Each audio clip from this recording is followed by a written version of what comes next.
Glória a Deus. Ainda há tempo para acertar.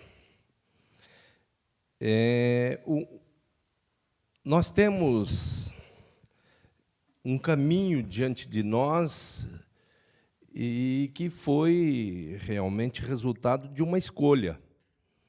Nós temos sempre na vida bifurcações.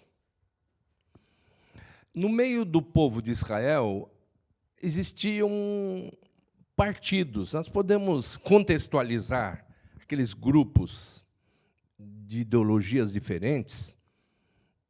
Podíamos contextualizar chamando-os de partidos.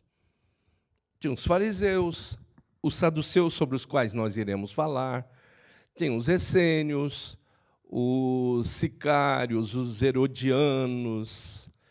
E estas pessoas tinham ideais diferentes, portavam bandeiras diferentes.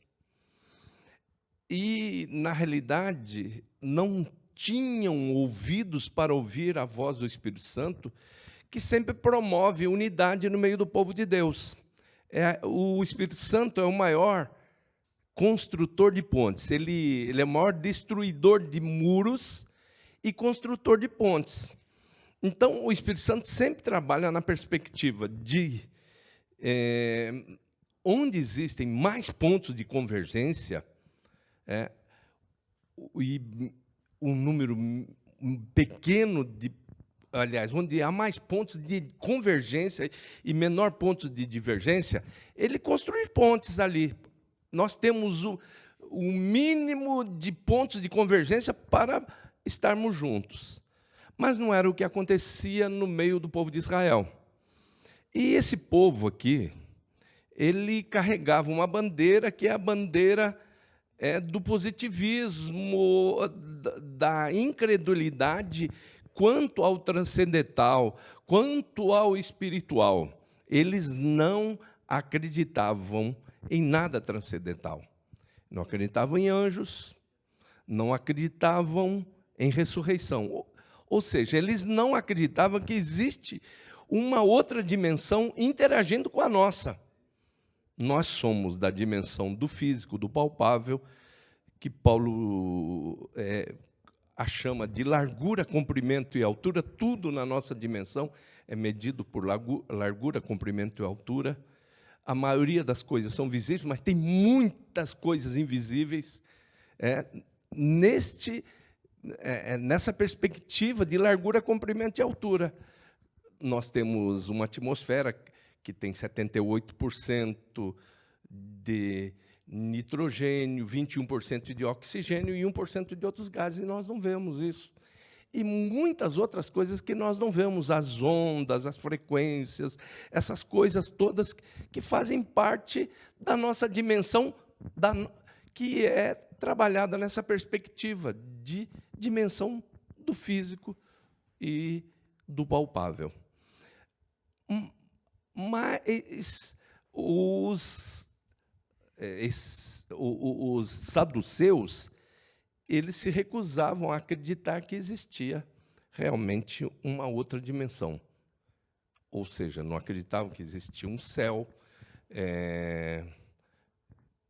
que é povoado por anjos magníficos em poder, e todos liderados por um Deus triuno, um Deus onisciente, onipotente, onipresente, um Deus com eternidade retroativa e muito mais com eternidade ativa, ou seja, um Deus que não tem princípio.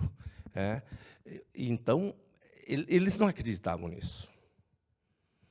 E eles vão avançando numa religiosidade sem essa possibilidade. Eles não cogitam essa possibilidade de existir uma outra dimensão interagindo. Um exemplo bem prático. Nós estamos em 3 aqui dentro dessa nave de templo agora. Tem aqueles que podem até apelar aqui, nós estamos em 3 aqui, mas tem muito anjo aqui dentro, tal, sempre para a gente mexer com o emocional das pessoas. Não é isso que eu quero dizer, mas nós não sabemos quantos anjos de Deus magníficos em poder estão aqui. Nós temos um Deus onipresente, que está em todas as casas, mas que pode fazer mais do que estar onipresente nas casas das pessoas e trazer um nível de presença superior, que é o glória de Deus manifesta. Onde estiverem 2 ou 3 reunidos em meu nome, aí estou eu no meio deles. Jesus, ao subir, ele diz: eis que estou convosco todos os dias até a consumação dos séculos. Mas para quem é saduceu, e eu estou dizendo porque no tempo presente, não é para quem era. Tem muita gente que tem dificuldade para crer no transcendental, no espiritual, na dimensão espiritual. O apóstolo São Paulo ora pelos Efésios da seguinte maneira: para que eu oro, eu peço, me ponho de joelhos, para que possais sentir com todos os santos, perceber com todos os santos, qual seja a largura, o comprimento, a altura. Até aí ele fala da nossa dimensão. E ele fala: e a profundidade, e conhecer o amor de Cristo que excede todo entendimento. E quem vai nessa perspectiva, que só crê naquilo que vê, a nossa fé não pode ser baseada no que vemos. Nós não vivemos por vista, nós vivemos por fé. O justo vive da fé. Então, essas pessoas, elas vão entrar num caminho terrível. Foi exatamente isso que disse o Senhor para eles. Eles vêm com umas questões absurdas sobre 7 irmãos que casam com uma mulher, eles vão morrendo e o seguinte vai casando, e depois, no final de tudo, nenhum deles consegue suscitar descendência no casamento com essa mulher. E depois, na sequência, ela morre. E eles perguntam para Jesus: e na ressurreição? Eles não acreditavam em ressurreição? Por que responder para a gente atrevida assim? Mas o mestre, com toda a educação, diz: olha, vocês estão entrando num caminho terrível. Vocês não conhecem a Escritura. Vocês pensam conhecer, mas não conhecem. Vocês chamam Moisés, de mestre, de ensinador, aquele que entregou a lei.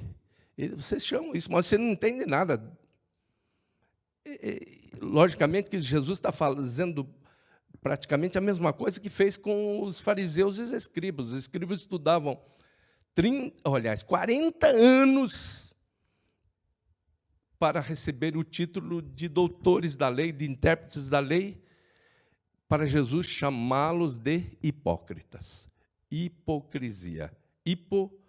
Abaixo, cresia, julgamento. Eles estavam abaixo daquilo que eles julgavam. É triste, né? Uma pessoa estudar 40 anos, ter no seu TCC, ter que falar decor, recitar os 5 primeiros livros da Bíblia, ou, no caso deles, da Torá, os 5 livros, para Jesus chamá-los de hipócritas. Então, é a mesma coisa ele está fazendo com os saduceus. Ele está dizendo para os saduceus assim: vocês leem, mas não entendem nada. Aliás, deve ler muito pouco. Ele diz assim: olha, não provém o vosso erro de não conhecerdes as Escrituras, nem o poder de Deus? Errais, não conhecendo as Escrituras, nem o poder de Deus. É essa a afirmação de um mestre, de um verdadeiro mestre. E ele diz o seguinte: se você entendesse um pouco, você entenderia que existe uma outra dimensão, como Moisés, aquele a quem vocês chamam de escritor, de mestre, de guia, de profeta. Ele começa tudo com uma experiência com o transcendental lá na sarça. Olha só, no trecho referente à sarça, Deus disse a Moisés: eu sou o Deus de Abraão, de Isaque e Deus de Jacó. Deus não é Deus de mortos e sim de vivos. E aí o Senhor Jesus diz para eles: sabe o que vocês fizeram até hoje? Vocês estavam no erro, laborais em grande erro. Já pensou? Você ouvir daquele que no futuro se assentaria na condição de juiz, justo juiz. Naquele momento ele estava sendo mestre, mas de quem queria aprender com ele, né? Aquele que vai ser juiz. Eu falo: vocês erraram tudo. Laborais em grande erro. E isso tem que servir para nós. Em primeiro lugar, nesse caso, eu sei que muita gente fica pensando: quero ver o que o pastor Zezinho vai falar a respeito da resposta de Jesus sobre os 7, porque tem muita gente que fica pegado às coisas pequenas, fica pegado a que 7 morreu, está gostando mais da morte do que da vida. Que a mulher morreu também, está gostando mais da morte do que da vida. E aí o mestre diz: o Deus não é Deus de mortos, é Deus de vivos. Mas aí o Jesus mostra para ele o seguinte: olha, na ressurreição, os ressuscitados serão como anjos. E esse como não é descritivo, é comparativo. Anjo entende e atende os comandos de Deus. Não tem perigo. Não tem perigo de haver nenhuma disputa do tipo: essa é minha mulher. Não, é minha, é minha, é minha. Isso é coisa para a gente medíocre do planeta Terra que não recebeu a graça da presença do Espírito Santo. Mas o pior de tudo é que eles ouvem o que eles ouvem: laborais em grande erro. E é nisso que eu quero falar mais firmemente. O Espírito Santo quer falar mais firmemente com todos nós. Disse o profeta Ageu: aplicai os vossos corações aos vossos caminhos. Aplicai os vossos corações aos vossos caminhos. Hoje eu me detive um pouco numa música que fala do meu caminho, My Way. E a gente tem que parar. Já pensou? A gente está indo na direção sul e vai embora, avança, avança, já está a quilômetros e quilômetros nessa direção, e alguém diz para nós: você está na direção errada. Tudo o que você caminhou foi um equívoco. Laborais num grande erro. Aí, quanto mais eu me distanciei na direção equivocada, mais tempo eu tenho para voltar no marco zero. É triste isso. Por isso que o Senhor diz para todas as pessoas, através de Judas, diz: salvai alguns, arrebatando-os do fogo. Há caminhos que para o homem parecem ser caminhos de vida, mas o fim deles é caminho de morte. Já pensou ouvir isso?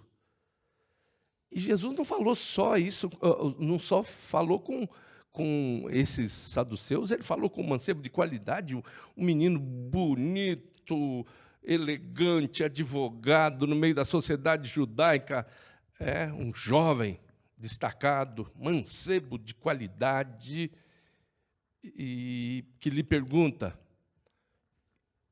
que farei para herdar vida eterna? Guarda os mandamentos. Isso eu tenho guardado do primeiro ao 10º tranquilamente. Aí Jesus diz para ele: ainda te falta uma coisa.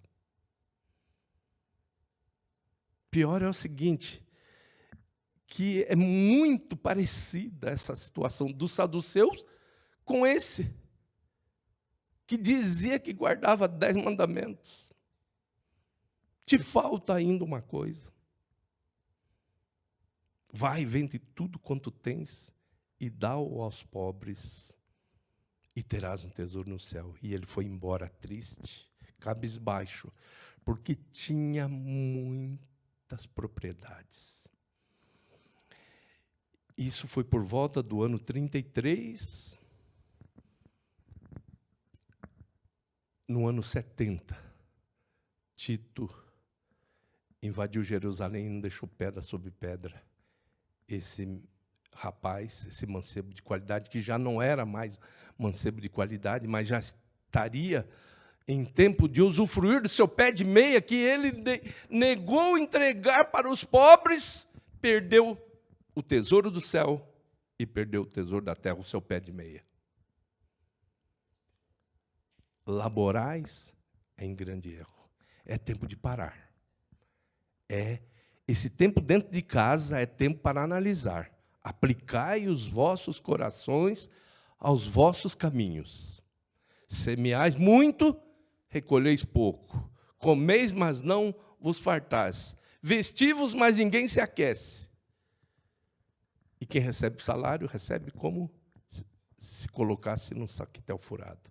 Por que causa? Por que tudo isso? Porque a minha casa está abandonada, ou seja, vocês não têm vida devocional. É lamentável. Então, são diversos erros, para diversos aspectos, o Espírito Santo está dizendo hoje: laborais em grande erro. Mas ainda há tempo. Ainda há tempo.